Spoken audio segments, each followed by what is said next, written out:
Halo, welcome back to Table of Content.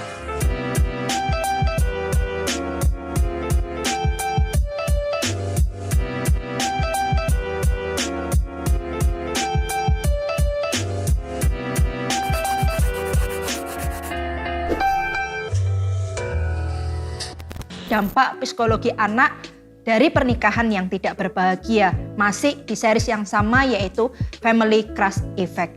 Karena itu Bapak Ibu Saudara terus ya ikutin setiap seri yang ada di Table of Content. Jangan lupa sekali lagi saya ingatkan untuk Anda like, komen, dan share juga subscribe. Jangan lupa nyalakan lonceng notifikasinya. Untuk kali ini kita akan kasih disclaimer bahwa pernikahan itu untuk selamanya. Sekali menikah untuk selamanya. Ya, jadi kita di dalam kekristenan tidak boleh ada yang namanya perceraian. Tapi ketika kita nggak bisa menutup mata juga bahwa di luar sana banyak sekali pernikahan-pernikahan yang tidak harmonis dan mereka yang memutuskan untuk berpisah. Dan kita pada sesi kali ini kita mau menjawab setiap pertanyaan-pertanyaan yang sudah terjadi, bagaimana cara mengatasinya.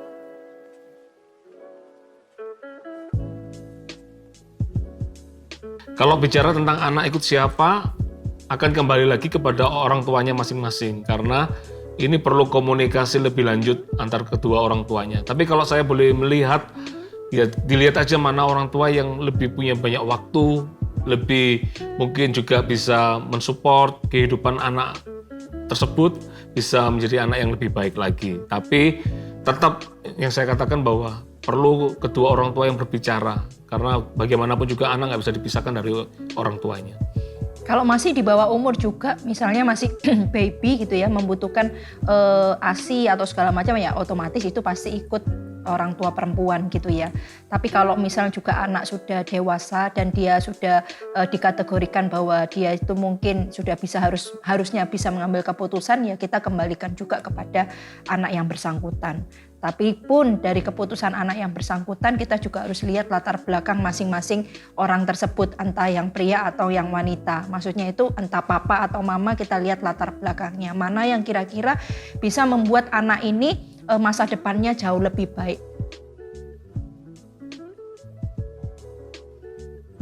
Kalau kedua orang tuanya berpisahnya dengan baik-baik, tentunya pasti ada komunikasi yang mereka bisa komunikasikan.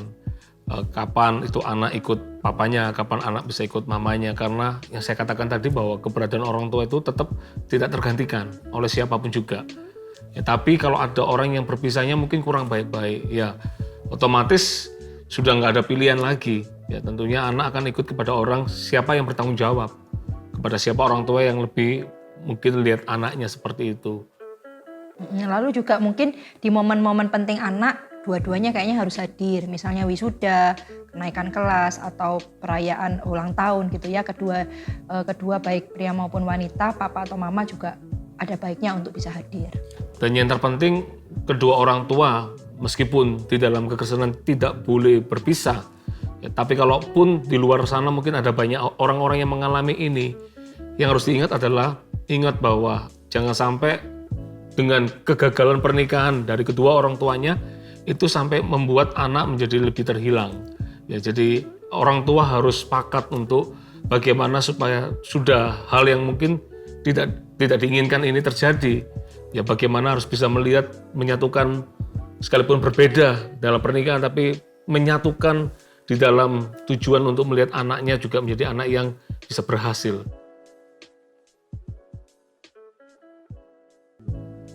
Banyak ya menurut saya, karena kalau orang tua yang nggak harmonis itu pasti banyak. Ya, banyak anak yang akhirnya mereka jadi anak yang tanda kutip memberontak.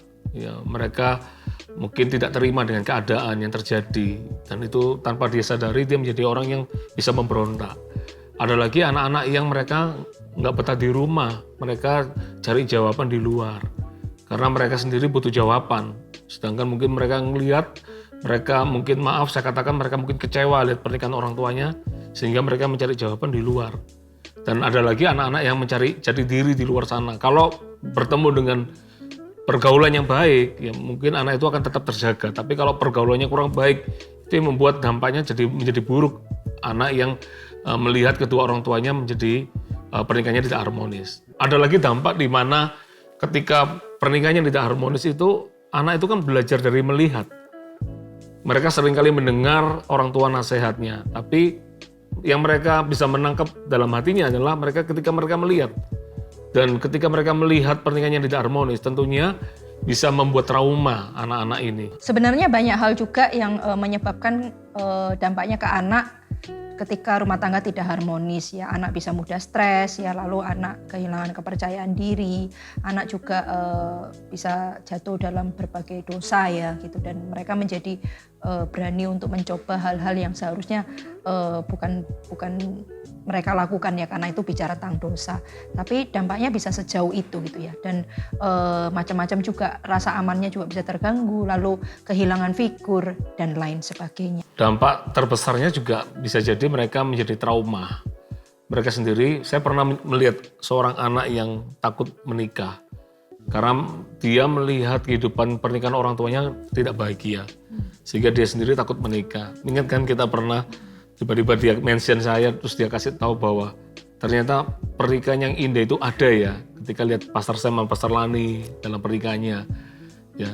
Dan saya sempat kaget juga ketika dia berkata seperti itu, ternyata dia punya trauma. Ini yang berbahaya juga. Ada lagi dampak di mana anak itu bisa, dia nggak punya tujuan hidup karena merasa bahwa buat apa mau mengejar karir atau apapun juga, toh yang dilihat juga tidak ada kebaikan seperti itu.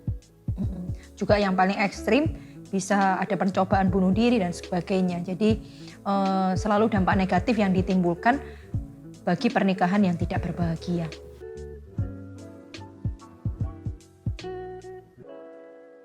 Kalau menurut saya, anak diarahkan ke Tuhan ya.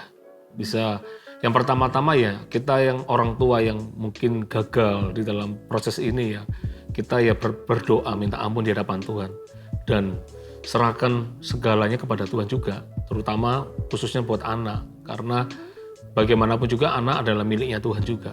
Jadi kita belajar menyerahkan sambil kita menata kehidupan, kita menjadi berkat, dan anak diarahkan ke komunitas yang benar, cari komunitas yang benar melalui lingkungan mungkin gereja, terus bisa supaya anak bisa bertumbuh. Menurut saya anak itu meskipun kadang ada orang tua yang mungkin lengkap sekalipun, tapi tetap ada kehendak bebas di anak tersebut.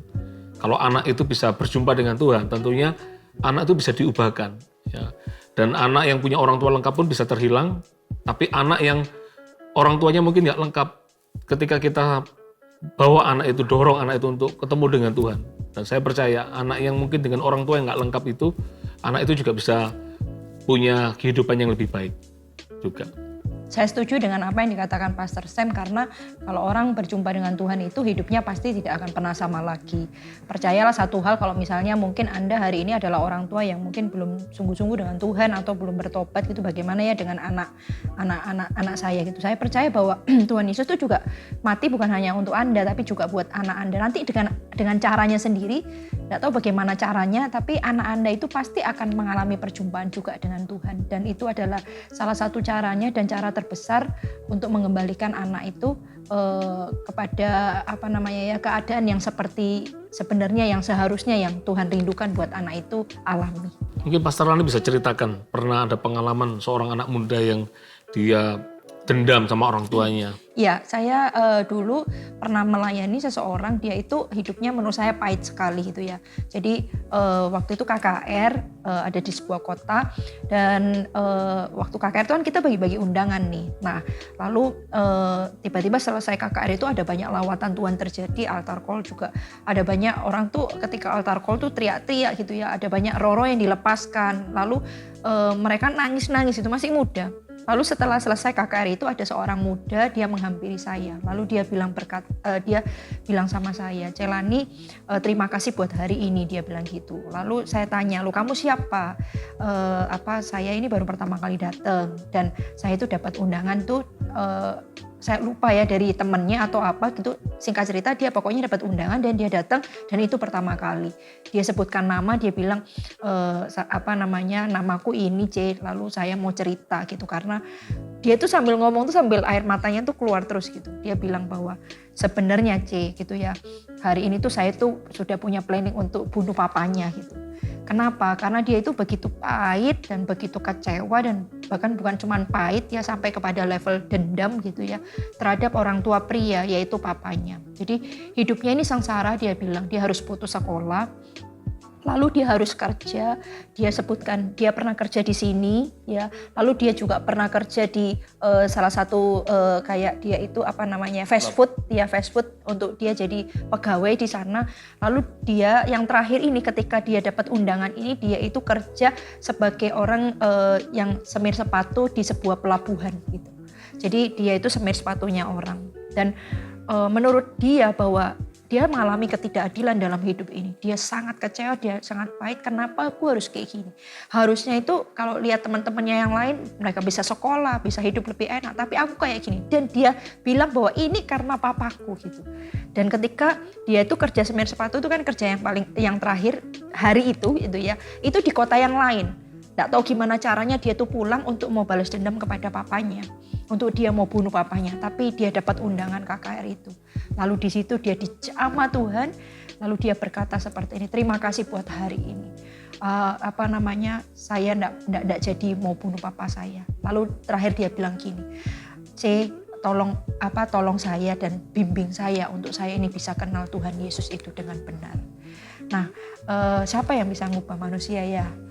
Cuman Tuhan gitu. Jadi percayalah, gak tahu gimana caranya, tapi saya percaya bahwa anak Anda juga pasti akan ada momen di mana Tuhan akan memperkenalkan dirinya dalam kehidupan anak Anda. Saya juga melihat seorang anak laki-laki yang saya lihat juga, yang mungkin Pastor Rani juga menangkan. Waktu itu saya lihat memang dia tinggal dengan mamanya, dia single parent mamanya. Papanya pergi entah kemana. Dan waktu itu kalau kita lihat ya belasan tahun yang lalu, ini anak nggak mau sekolah, nggak mau ke gereja. Tapi hari itu saya masih ingat Pastor Lani masuk ke kamarnya, ingatkan dia, di follow up, dan sampai akhirnya dia ke gereja. Dan hari ini dia sudah menikah. Dan kehidupannya luar biasa, diberkati Tuhan dengan luar biasa. Jadi artinya bahwa mungkin dalam hal yang terburuk, keputusan orang tua yang mungkin salah untuk memilih keputusan gitu ya. Tapi tetap ketika kita mau berbalik, kita belajar menyerahkan anak kita kepada Tuhan, tentunya Tuhan pasti punya cara dan jawaban untuk membawa anak kita punya masa depan yang luar biasa. Bagi kalian orang-orang muda yang mungkin kalian mengalami struggle ketika melihat pernikahan orang tua kalian yang tidak harmonis, tentunya mungkin ini bukan pilihan yang terbaik, bukan contoh yang baik. Tapi saya mau katakan kepada kalian semua, kalian harus belajar percaya bahwa kehidupanmu tidak berakhir. Ya, mungkin orang tua melakukan seperti itu karena mereka juga nggak pernah punya contoh yang baik mungkin di generasi atasnya. Sehingga mereka nggak tahu bagaimana cara berbuat. Tapi bagi Anda yang tahu kebenaran ini, kalau saya boleh katakan sama kepada Anda semua kalian gitu ya, jangan berkecil hati. Jangan memukul diri, jangan merasa bahwa dunia Anda sudah runtuh. Percayalah bahwa Tuhan sanggup mengubahkan keadaan orang yang buruk sekalipun. Mungkin kalian juga nggak punya gairah untuk menata kehidupan. Mungkin kalian juga trauma lihat kehidupan orang tua kalian. Tapi saya mau katakan kepada kalian bahwa masih ada jalan yang terbaik yang kalian bisa pilih. Pilih yang terbaik. Dan saya percaya justru ketika Anda lihat hal yang buruk itu, jangan jadikan itu alasan untuk Anda hidup sekarang. Lihat hal yang buruk yang terjadi, justru jadikan lecutan supaya kalian itu nggak hidup sama seperti itu. Justru kalian harus berlaku bahwa kita harus menjadi hidup lebih baik lagi. Ya, tentunya kita semua juga punya pengalaman masa lalu ya. Saya punya pengalaman juga di masa lalu ketika saya masih muda. Dan dari pengalaman itulah membuat saya sendiri terlucut untuk menjadi hidup lebih baik lagi. Harus dibangun kehidupan lebih baik lagi. Makanya kalau lihat hari ini, justru lihat peristiwa yang nggak enak di berpuluh-puluh tahun yang lalu. Tapi peristiwa yang tidak enak itu bukan membuat kita jatuh, bukan membuat kita down, buat menjadikan itu alasan untuk kita berhenti, bahkan mundur dari kehidupan yang seharusnya. Tapi itu menjadi lecutan untuk, ayo semangat. Kita nggak boleh seperti ini. kita harus menjadi lebih baik lagi. Jangan ke arah yang salah, tetapi biar itu dijadikan pembelajaran buat kalian semua bahwa kalian nanti ketika dalam hidup rumah tangga, kalian tidak jatuh di lubang yang sama.